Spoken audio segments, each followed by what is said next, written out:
आपको लखनऊ, जहां पर प्रतिभागी दल का फ्लैग ऑफ कार्यक्रम में सीएम योगी आदित्यनाथ संबोधित कर रहे हैं। मंत्री जी का सानिध्य भी मिलेगा और साथ साथ प्रधानमंत्री जी के साथ हमारे युवाओं को एक इंटरेक्शन करने का भी एक अद्भुत क्षण आप सबको प्राप्त होगा। इस अवसर पर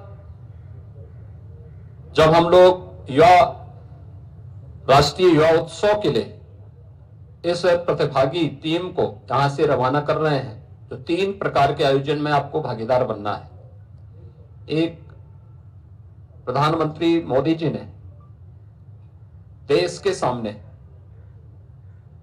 आजादी के अमृत महोत्सव वर्ष में कुछ लक्ष्य रखे थे। उनमें था विकसित भारत। एक विकसित भारत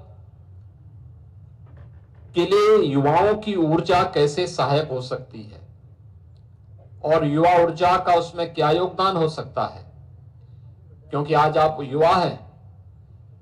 जब ये देश आने वाले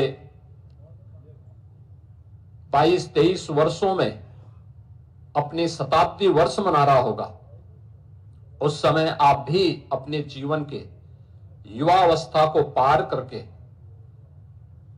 आगे बढ़ चुके होंगे, जीवन के अलग अलग क्षेत्र में कार्य कर रहे होंगे।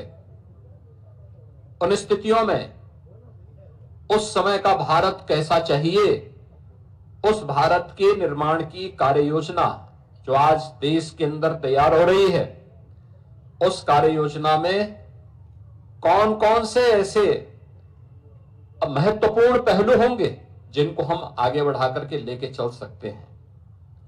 एक पक्ष विकसित भारत को लेकर के युवाओं की क्या भूमिका होने वाली है, दूसरा जीवन के प्रत्येक क्षेत्र में, जिस भी क्षेत्र में हम काम कर रहे हैं उसमें युवाओं की क्या भूमिका होगी। खासतौर पर एक युवा सार्वजनिक जीवन में आता है, उसके बाद संवाद की कला है कि नहीं है।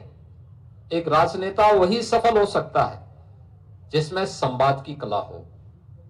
अगर वह संवाद की कला में माहिर नहीं तो वह कभी सफल राजनेता नहीं हो सकता है। और युवा संसद के आयोजन के कार्यक्रम के साथ आप सबको जुड़ने का अवसर प्राप्त होगा।